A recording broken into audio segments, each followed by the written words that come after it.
Yo, people, what you saying? What you spraying? Back again with another stream. And today, I'm here with none other than Mr. Liverpool himself, Cal from Coppish. And yeah, new show, Rival Reds. We're going to be talking about Arsenal. We're going to be talking about Liverpool. And hopefully, this season, my team comes out on top.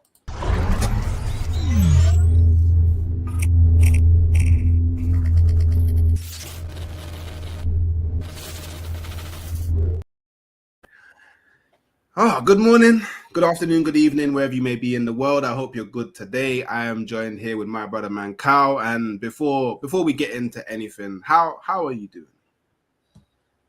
Say again, sorry. Can you hear me? Yeah, I can hear you. Can you hear me? Yeah, I hear you now. No, I got a bit confused because you said that you'll finish above us this season. Did you glitch? Did you glitch? I said hopefully. I said hopefully. Okay. We finish above you this season. You know, it's one of. I don't know about other Arsenal fans, but my expectation this season is to win a major, because that was my expectation last season. I can't change my expectation. My expectation has to stay the same. Otherwise, I'm a fraud. All right. Can I just say this though, because this is where me and you might disagree. Your definition of a major is literally league or Champions League, isn't it? Okay, yeah. Let me be more specific. Champions League or Premier League, because I think we're long past the point now of a FA Cup being justifiable for Arteta to keep his job. So yeah. But obviously, don't get me wrong. I want to win the FA Cup, and if we win the FA Cup or the Carabao Cup, I will be all over N5 getting lean up. Yeah, I will be celebrating on the Mazzoline. But I think that Arsenal fans need to separate two things. One of those things is Arteta needing to win a trophy, and then the trophy that he wins, is it good enough to justify him keeping his job for the next season? I think those two things need to be separated, but that's just me personally. All right, so I'm not even trolling when I say, I have a lot to say about Arteta, but I genuinely, hand on heart, I'm not trolling when I say this. You see, for me, if Arteta won like an FA Cup and then finished second or third, but it wasn't a landslide and you gave a good account of yourself in the other competitions, I think that would be good enough to carry things over. I think the main issue is that you guys haven't won anything apart from the first FA Cup that he won in the season when he first came in. That for me is the issue, because if you'd won the Carabao last season, I don't think any rival fans sitting there cussing Arteta. I still would doubt him getting over the line in the Prem, but I can't sit there and be like, you don't win anything. What are you lot still doing with him? As a Liverpool fan, I'm saying I'm happy you guys have still got Arteta. Not because I think he's crap. I just don't think he's good enough to get you over the line. And that for me works perfect, because I want our club to get over the line first. So he reminds me of I'm not saying this to troll or anything. He reminds me of similar to what Brendan Rodgers was at Liverpool. Yeah. Okay. Oh, so you see where I'm coming from with it then? Yeah. I understand the comparison. I think it's a very fair comparison. Like, I personally think that Brendan Rodgers was a good coach. I think he was a good coach. Had you playing some good football, you look dangerous. He should have won. Terrible player ID, but he had you playing good football. Like, for him, this is the thing. When you manage at a team the size of Liverpool, the size of Arsenal, there always comes that pressure and that expectancy to win trophies. So the fact that he didn't win trophies at Liverpool, albeit, I know you had your issues with like not always having the best players available, or not dipping into the market, not spending money, yada yada yada. But you definitely had a good enough crop of players to mount, title challenges, like in my personal opinion. And Arteta's at a very similar place. He's a good coach. He's got us playing good football. I actually think he's got a better crop of players than what Brendan Rodgers had at Liverpool. So and then I would say there's even more kind of pressure on him and expectancy on him to win trophies.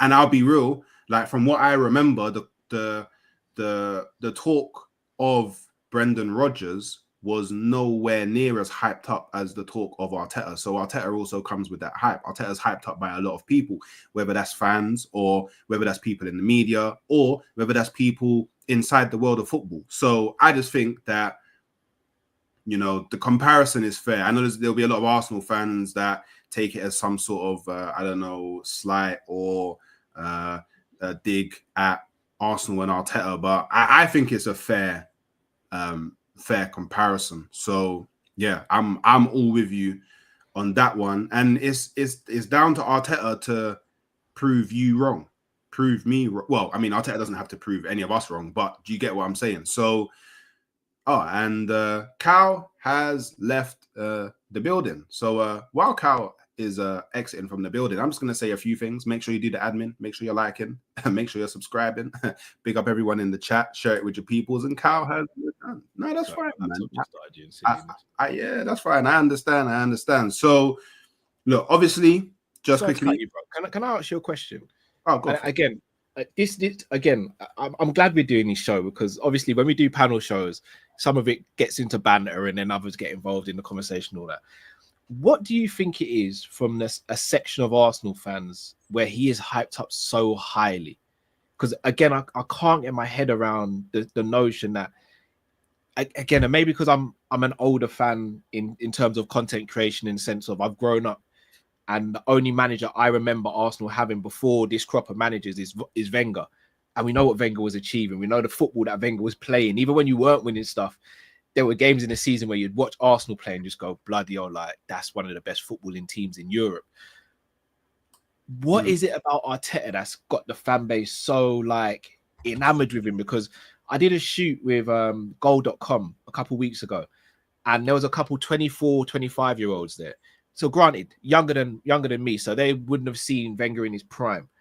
But like, when I was like to them, I don't think Arteta's the guy to take you over the line, they were just like, that's crazy. How can you say that Arteta's the guy? And I'm like, I can't understand it. And I'm not even trying to be like silly with it. I can't genuinely understand what this guy's got that makes Arsenal fans just go, he is the guy, like he's the Messiah almost. I don't get it.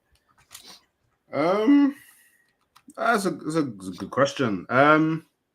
Maybe I'm asking the wrong person because you don't see him like that. I would say, in my opinion, the reason why he is so hyped up by certain sections of the fan base, one of them is the generation gap, which I think you've alluded to. One of them is the generation gap. So there's a portion of Arsenal fans that the best years of Arsenal that they've seen is Arteta. Like, without a shadow of a doubt, it is Arteta. Like, so some people are actually, again, of our age, but only recently come into football as well. So they only would have seen the darkness maybe under Emery and maybe Wenger's last season, and then everything else they've seen is Arteta. So they would have seen Arteta do well. Okay, 8th and then 8 is really bad, in my opinion, as an Arsenal fan. Yeah. But as an Arsenal fan that's never watched Arsenal before, and that's the first thing you're exposed to Arsenal, what's happening is you're seeing, okay, we finished 8th, but it was like half a season. And then you're like, okay, you finished 8th again. Okay.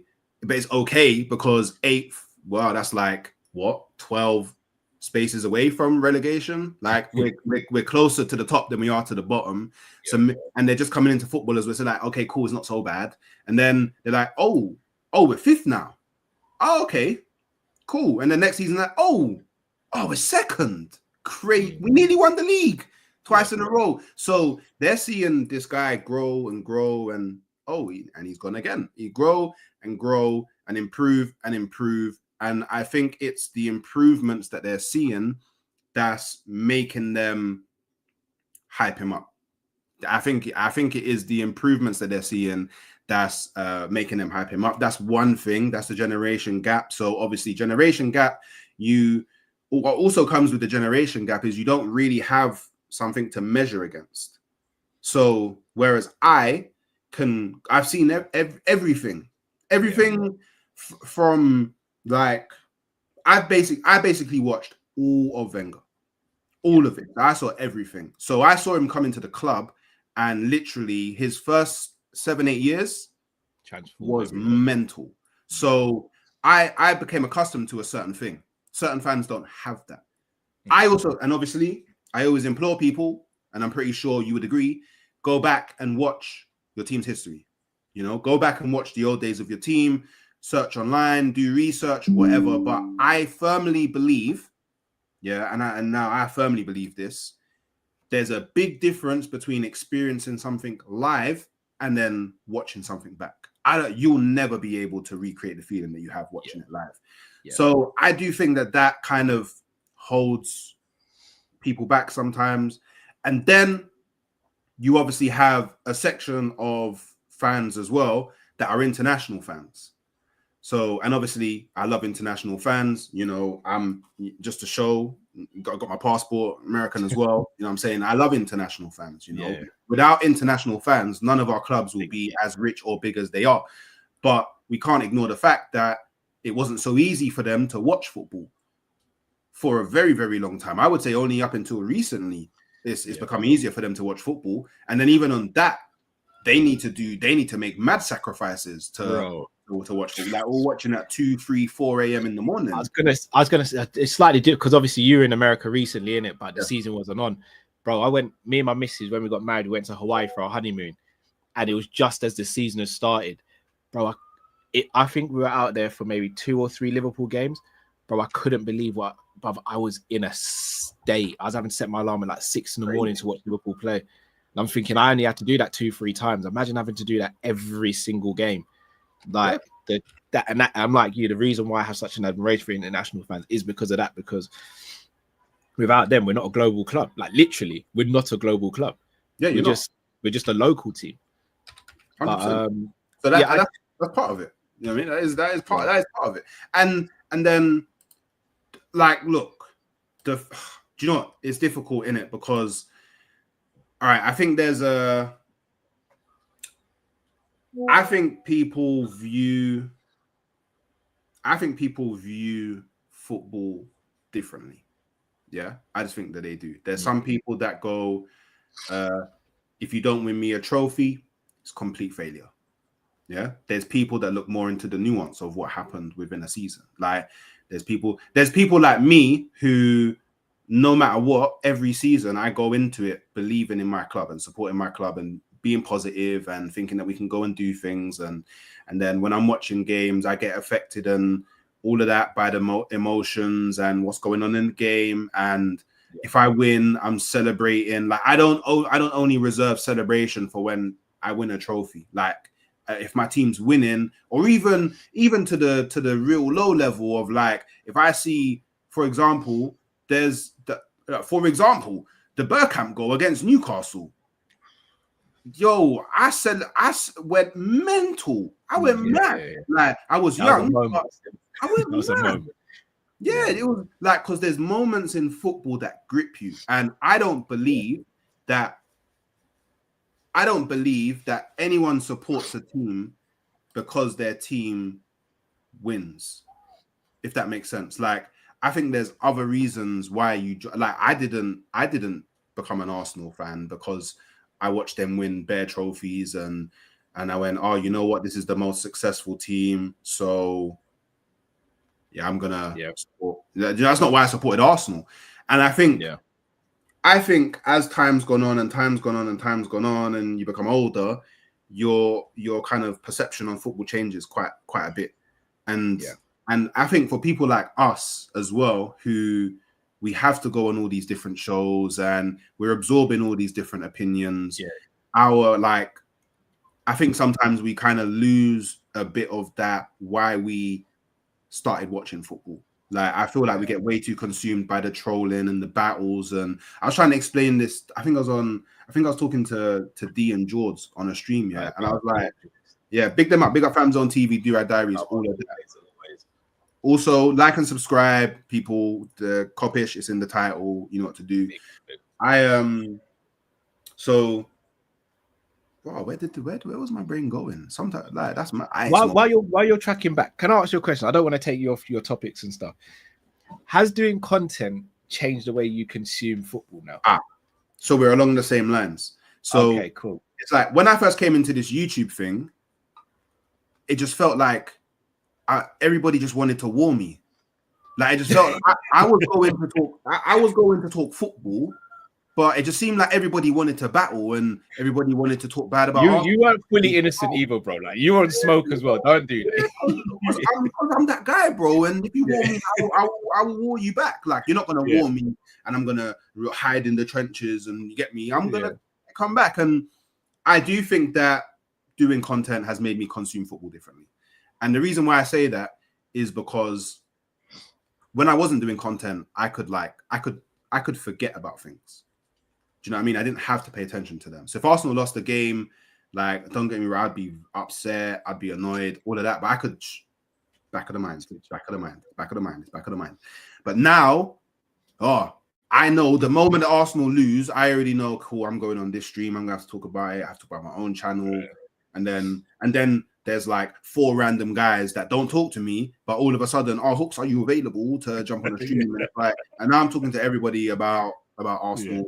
Loss. So I do think it's made me. Plus, you get people like me who'll drop you a little WhatsApp and voice note. You know, we'll drop me a WhatsApp and a voice note when Arsenal lose, but when I'm on holiday, don't ask me once how I'm doing. Don't try. I hear it. It's cool. But I do think most content creators will tell you that they consume football differently now. They don't support their team any differently. But I definitely feel like a lot of their reactions are kind of blown more out of proportion. I think in general, a lot of content creators' reactions to their teams and what they do is just incredibly blown out of proportion. Like, for example, look at the reaction to the latest tweet from Fabrizio about Eze and how Eze is keen on moving to Tottenham. But it's like everything's a knee-jerk reaction, because they forget that Fabrizio some time ago already tweeted that Eze, he's spoken to Arteta, he's seen the Arsenal project, he likes the Arsenal project, he can see a future at Arsenal and he wants to join. So it's like the knee-jerk, quick, fast. It's fast food. It's like real fast food. It's like Uber Eats, Deliveroo content. You know what I mean? Like everything's that has there's no gray. It's like everything has to be either 1 or a million. And yeah, I get that. I'm not a fan of that personally. Don't get me wrong. Sometimes I get caught up in it, but I get more caught up in it because you'll get dragged. I'm arguing with people. Yeah.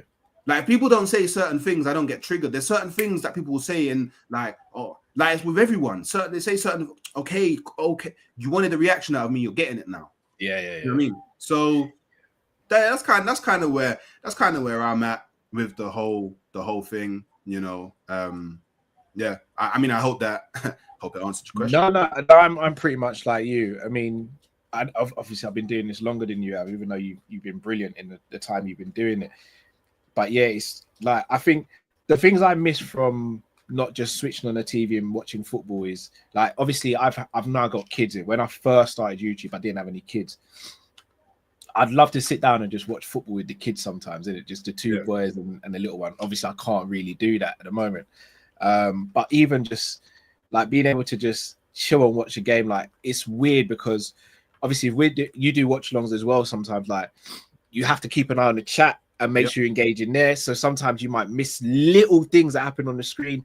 You're back and forth there, and you've got to almost become commentator as well as analyst, as well as staying in the fan mode.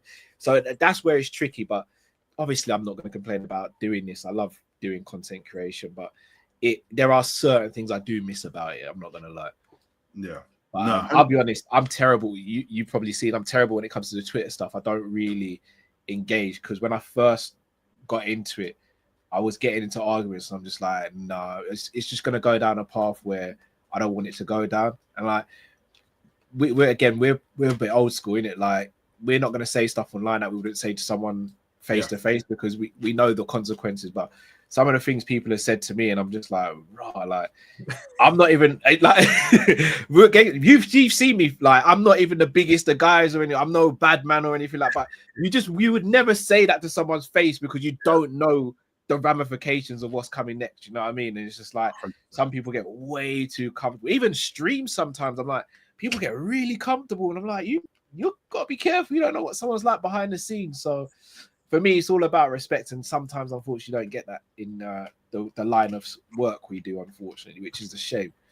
But it's a big shame, and I feel like I feel like sometimes people get lost in the sauce in it because it's entertainment and people want entertainment, but there has to be a layer of respect. Yeah, So look, yeah, you know, I think it's the biggest thing at the moment. It's been the biggest thing for a while, but I think it's reached this kind of apex because Isak has, well, it's virtually come out that Isak has said, yeah, he's basically cut all ties.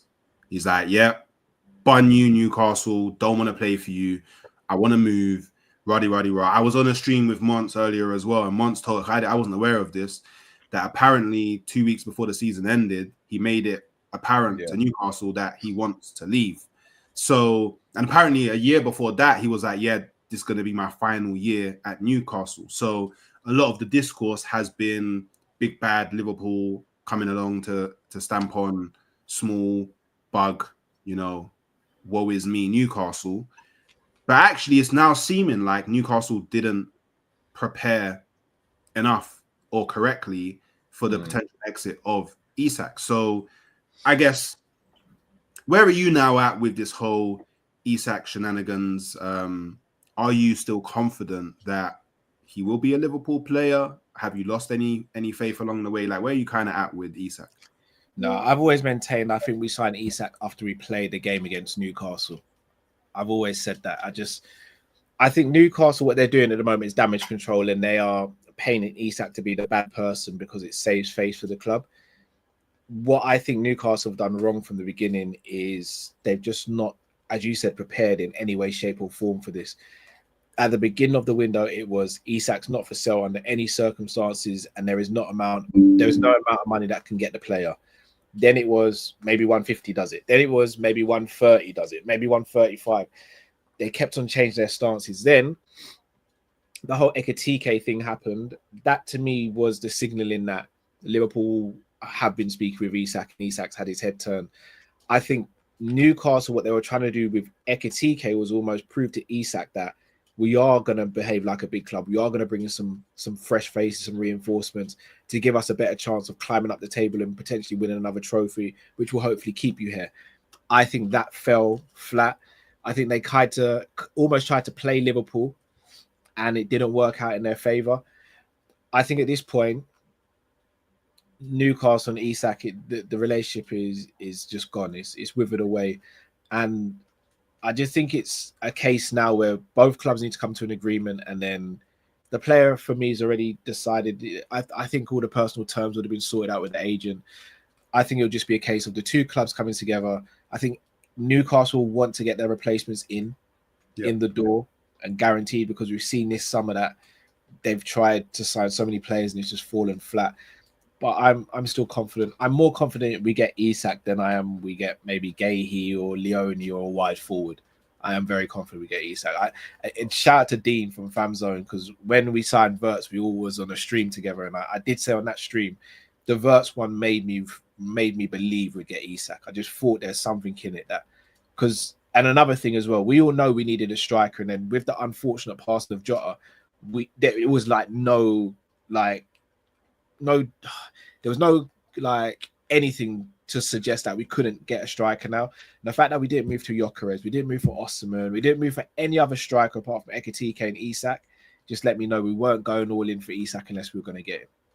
Yeah, I can hear that. I can hear that point. Because I did find it a bit strange that at no point did Liverpool ever waver from Isak. Like, at no point did they really throw their hat in for Gyokeres or really throw their hat in for Seshko, for whether you wanted him or not, like really throwing their hat for someone else. So I guess as a flip side, if this was me and it was Arsenal and we didn't move for anyone else, even though there's been so many strikers available, I'd be saying, well, my club must just be super confident that they're signing Isak. Like they must just be super confident that Isak is coming through the door. Like they must be.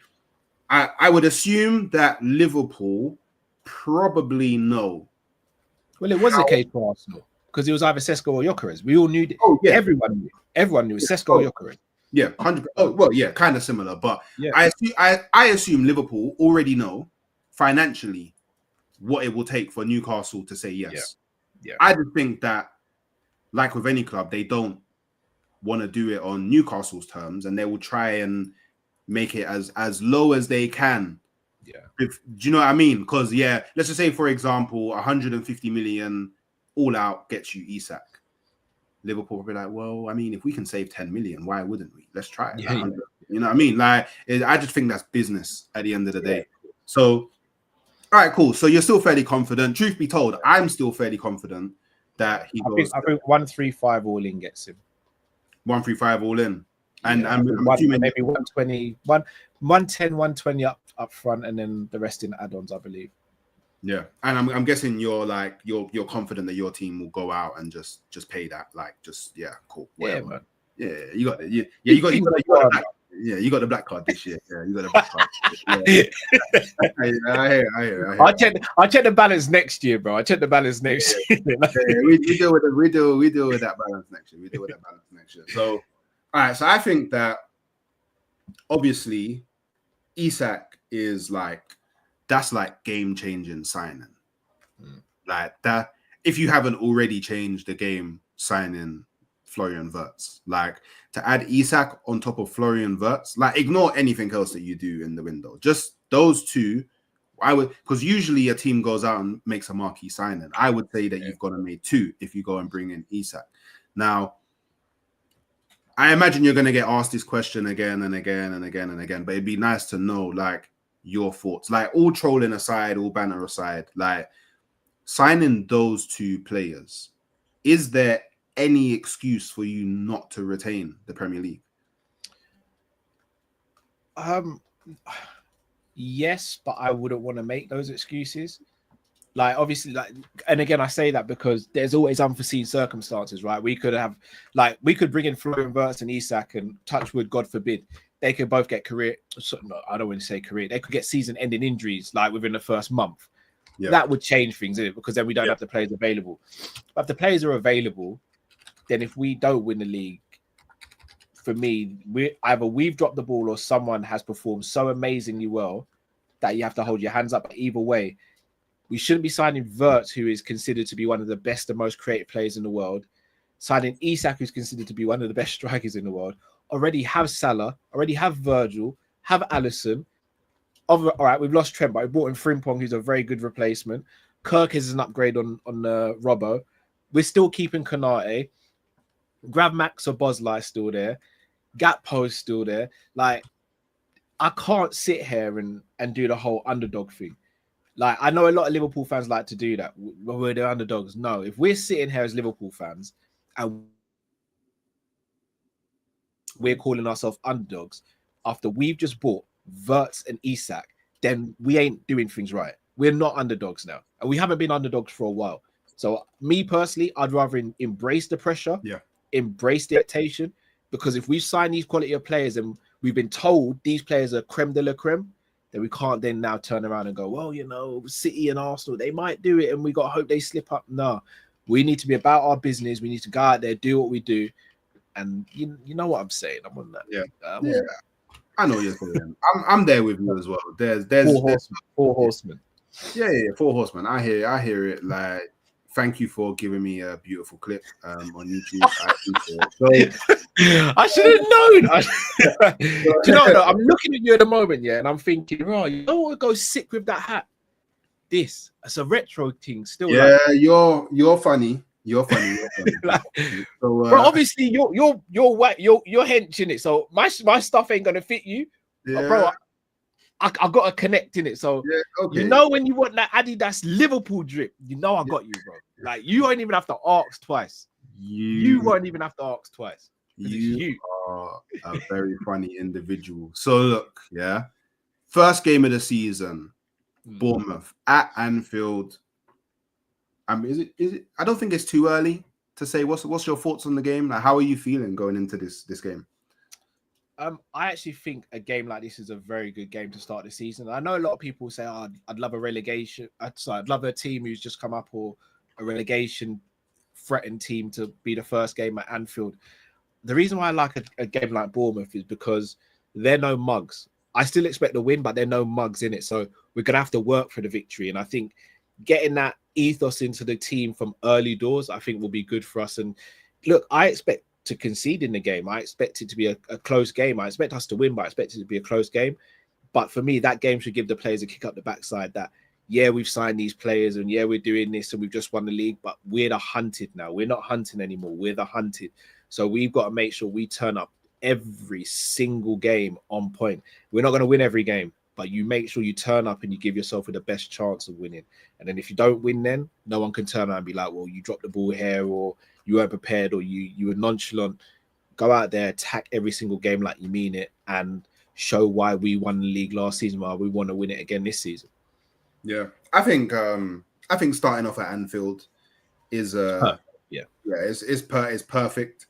You know, I think it's also a great way to like do something special for Diogo Jota. Obviously, passing first game of the season, and Anfield get to do something for him. I think it will be a lot easier for your new signings coming in to perform at home than it is away. So maybe some of them, you know, start off quickly, you know, out the hatches quickly. I've got reservations about your fullbacks, but that's only based off of watching the Community Shield. So, like, I'm not going to say it like it's like fact or it can't change, but I have slight reservations about your fullbacks, but it's probably something that you will solve as the season goes on. And there'll probably come a point where you've gone like, I don't know, 6, 7, 8 games in a row. And then you guys are just in such a confident space that doesn't really matter how you play. You'll just be grinding out the wins. Grinding. It's kind of what you did last season. Like, there's a lot of games that you didn't win by big margins, but you just grinded out the wins. And I expect more of the same. Can I ask what your reservations is on the fullback? All right, so my first reservation, but this was a reservation before you even joined. I don't think that Frimpong is a good defender. Personally, I don't think defensively he's good. I think going forward he's exceptional. I think he's great going forward, but the other way, I don't think it's his greatest attribute. Oh wait, got to switch cow. 2 cows. Imagine that, crazy. I don't think it's his greatest attribute. Going the other way defensively, I don't think he's great. Is that Frimpong? Frimpong. Yeah, I agree.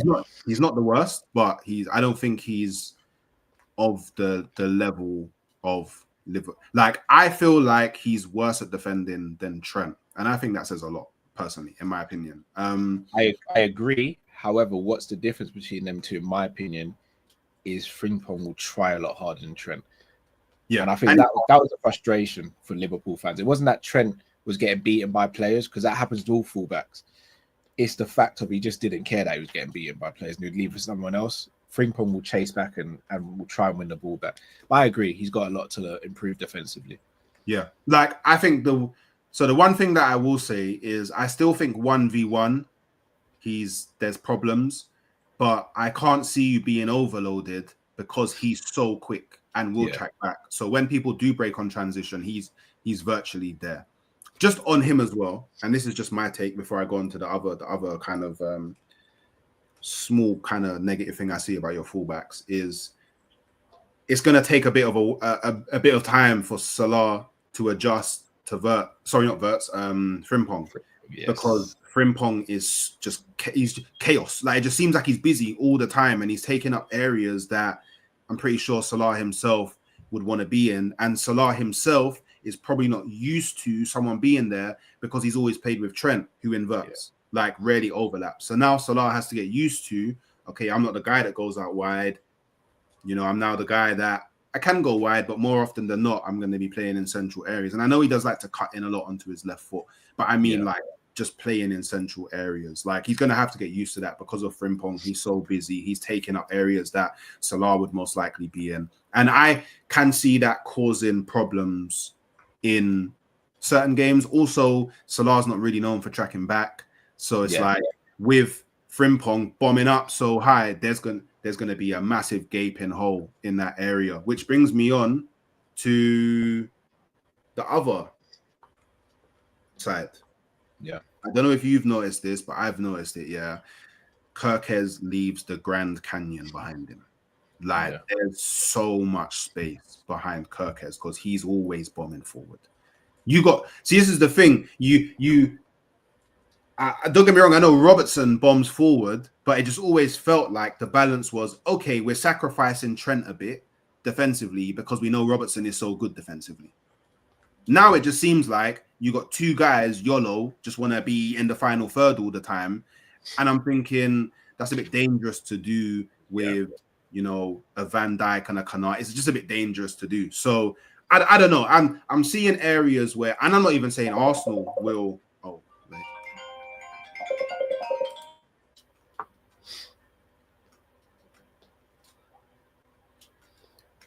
I don't want to let the cat out of the bag, but I think that might be Berta calling hooks at the moment, basically to reassure him about the Eze deal.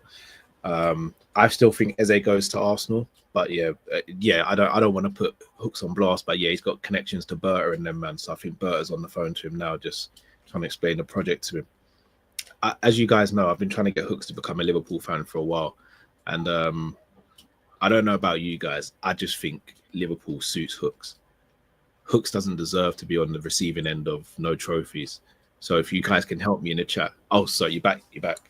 Yeah, I'm back. Yeah, I appreciate all of the good words that you were saying. Yeah. I don't know. What was that Berta on the phone? Yeah. Oh no. Someone a bit more important than Berta, but I hear it. So yeah, but those are the only reservations that I have. But I'm pretty sure as the season goes on, you'll work on them, you'll rectify them, you'll sort them out. It's just areas that I feel like certain teams can expose you. Like teams that like to play on transition, counter-attack teams, I feel like you can get got at. But I feel like you guys have just accepted, we will concede more goals, but we're going to score more than anyone. So I agree with that. I think that comes down to the defensive structure midfield. I think one thing Fabinho was a master at when we had Robbo and Trent in their prime bombing up and down. He would almost drop in and make that third centre-back, which would allow Gomez or Matip to go slightly wider, and same with Virgil. Not necessarily become channel defenders, but just open the pitch up a little bit to cut some of those passing avenues and some of those transition avenues away.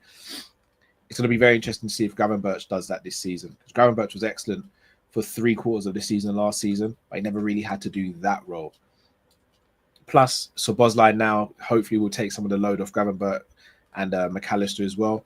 So I think a lot of that comes down to defensive structure. And if Slot doesn't get it right, you're right. Teams will pick up on that very quickly and get us. So, but the one thing I will say, I do trust Slot to figure that out quite soon if it starts going pear-shaped.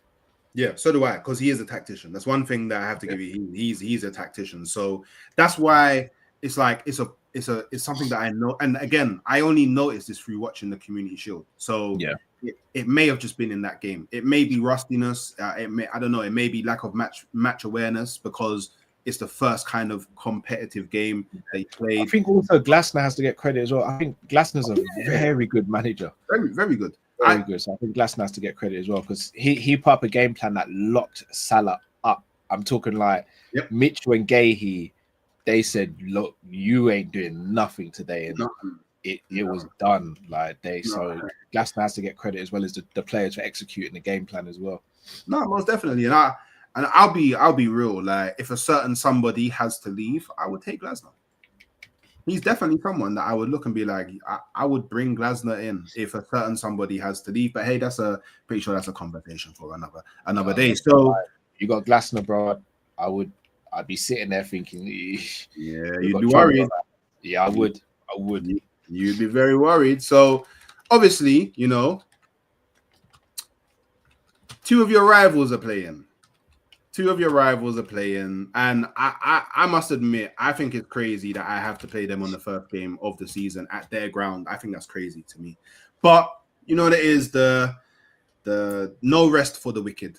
Yeah. So the path to the promised land is not an easy one. And we must go through trials and tribulations to get there. This is just one of those trials. Now, I think, so I'll go quickly with what I think. I think we're going to absolutely punch up Manchester United. Oh, bro. I think it's going to be absolutely disgusting. Yeah. Oh, is it? Yeah, I think it's going to be disgusting because if you look at all of the games last season against Manchester United, Amorim decided, we'll sit back, we'll soak it up. Yeah, fine, have the ball, and then we'll counter. That was kind of the game plan. Like they focused more on not conceding than scoring. Yeah. And that's fine to do when I don't have a gunman. But when I have a gunman, all of that sitting back, he will shoot from anywhere. He will actually shoot from anywhere. And seeing the instinct that Gyokeres has as a striker, like you saw, I don't know, you see the goal he scored against. I actually haven't, you know. I've heard it was a well-taken goal, though. Yeah, it was proper strikers in like to get into the position to header it. Like it's something that our other strikers wouldn't do. Like it was like you had to be able to sniff the ball coming. You know what I mean? You had to know Havertz's goal though. Yeah. Yeah. And this is one of the positives of having an actual 9 at your club. It rubs off. Yeah, competition. And he's got someone to learn how to play the position a bit better from because there's someone that plays the position. Now, Zubimendi, I mean, if you didn't watch the game, but this brother controlled everything, bro. Like it was this brother is beautiful. Yeah. I'm not familiar with Zubimendi still, though. Yeah, he's decent. Yeah, I hear it. I'm gonna walk over there. I'm gonna batter their midfield. Their midfield. The key thing about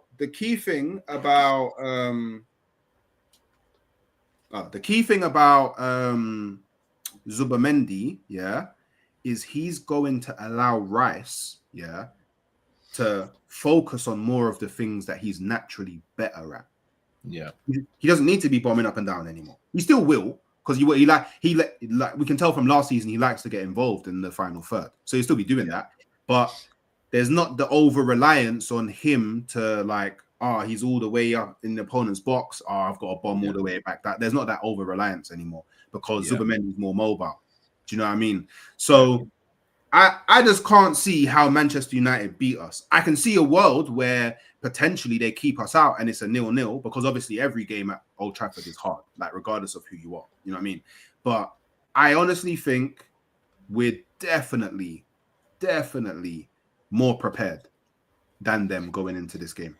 So I guess it'd be interesting to hear first from you, who do you think will win and who would you rather win? We can't say draw. Oh, all right. So I'll answer the first one first. Everything you said, by the way, I agree with. But from a Man United standpoint, I also think they're better equipped to carry out Amarim's game plan, which he used against you last season. Last season, whenever they had a break on, it was Højlund getting the ball. And we know what happens next. He loses it and does something silly. Again, I'm not even saying Sesko's this madman or dribble guy. But Sesko has better fundamentals than Højlund. Yeah. Cunha and then Buemo as well are better attacking players than what they've been using in previous seasons as well. Man United right now are fully built for transition football. Yeah. And that is an Achilles heel for a team like Liverpool, Arsenal, these teams that love possession, these teams that like to box teams in. So I think that could be something you've got to deal with very, very early in the game. You've got to find a way to make sure they don't get any encouragement that that's the way forward in the game. In terms of what I think is going to win, I do think you guys win. I don't think it's going to be an easy win for you guys. I think they'll make it difficult. Who would I rather win? Honestly, I'm all right with you guys winning it because it's been a while since I've got onto KG and Saeed, and they're my brothers, but it's been a while since I've really got at them. And plus, Arsenal and Liverpool are rivals in the sense of competitive rivals. Liverpool and Man United are just rivals, isn't it? Unless Man United can win a game that directly affects Liverpool in a positive way, I'll always want them to lose.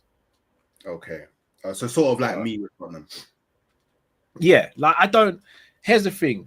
Arsenal fans do my head in more than the Arsenal Football Club. I think Arsenal Football Club can be a little bit cringy, but I think the cringe comes more from the fan base. And I'd also say that about Liverpool as well. I think Arsenal fans are not annoyed by Liverpool Football Club. They're annoyed by some of our fan base. So, I've been to Arsenal many times, done content in and around the stadium and stuff. And it's always been love. Like everyone's been really nice to me, and I presume it would be the same for like anyone traveling up to Liverpool and doing content up there. There is not that animosity like that. It's just a very competitive game. Two teams that want to win, and two teams have been kind of competing for the top honors over the last couple of years. So I don't have an issue with Arsenal Football Club. Just some of your fans just give me grief in it, so I want to see pain sometimes. But overall, I need Man United to lose. It'll just be fun. Okay. It'll be very fun. Yeah, I want that doubt. I want that doubting creeping in again from Man United, because that's when it's really fun.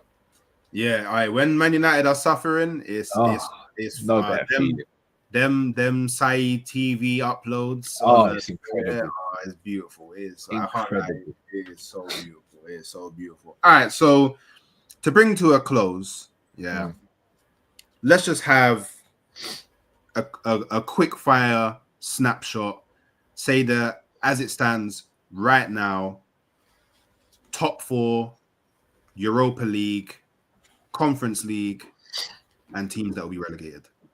All right, in order or for top 4 in order, or just who I think will finish in the top 4? Do you know what? Let's just go for who we think will finish in the top 4. All right, top 4: Liverpool, Arsenal, Man City, Chelsea. I agree. So I'm the same with you there.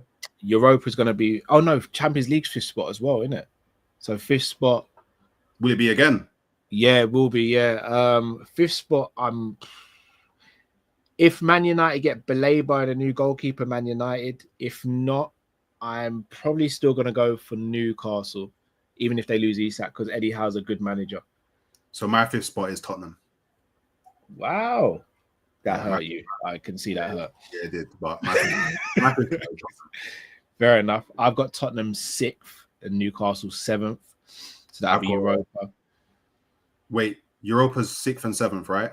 Yeah, so I've got Newcastle and Spurs there. I've got, as it stands right now. No, sorry. I didn't say, no, I've got Newcastle and Spurs if Man United get Belieber and a goalkeeper. Otherwise, I've got Man United and Spurs there. So as it stands right now, I'm going Man United and Aston Villa. I've got Aston Villa getting conference. Okay, and my conference, and it's a bit of a wild one. Yeah, but it's my one wild take of the season. Yeah, go on. Conference League, I'm going for Everton. Everton? Yeah, I'm liking the business that they've been doing. They got the new big stadium. Like, it's going to be different going there. Like, I just feel like I have a good feeling about Everton this season. I mean, I don't. Yeah, of course, you never will. You never will. But, yeah. I do think the striker they bought from Villarreal, is it Barry? Yeah. I think he's very good. I think he's going to shock a lot of people. Grealish as well. Grealish, you got Ndiaye there. Like, I think that, they're going to be playing some ball, man. Depends on how they utilize Grealish. I think Grealish, look, I'm glad he managed to win trophies at City, but I think it's almost a gift and a curse that he played for Pep Guardiola. Yeah, I agree. Because he needs a manager that's going to just let it be a maverick. In terms of the relegated teams, I think Wolves are gone. Okay. I think Burnley will go. And the third team, I think it might be Brentford, you know. Oh, so we agree on 2. So I'm actually going, as it stands right now, West Ham, Burnley, and Brentford. West Ham was my outside shout. Yeah, I actually think that Sunderland and Leeds will stay in the Premier League. Oh, yeah, I think that'd be fine. Yeah, I got West Ham. They need to do something fast. Yeah, they're in big trouble. Like, the only thing that could save them is that they're keeping Paqueta, it seems, and Bowen. I don't think it's enough, personally. But no, it's not. But I think it's enough to stay up, though, in comparison to the other 3 teams. Yeah. Okay, cool. Fair play. I hear that. Well, look, love for coming through. You know, I've enjoyed the conversation. See, we always have good conversations when we're not on panels. Like, we have some good conversations. So hopefully, you know, more you lot like this in the chat, more people, you know, catch on to this and want to start getting involved in the conversations. This was like the Kickstarter to it. So tell a friend to check this out. We'll be back next week. Obviously, make sure on your way out you like and subscribe. Make sure on the way out you also subscribe to Cockish if you're not already subscribed. And I'm sending you over to Lee Gunner. So just slap Hooks Raid and catch you next time. Peace. Oh wait, yeah.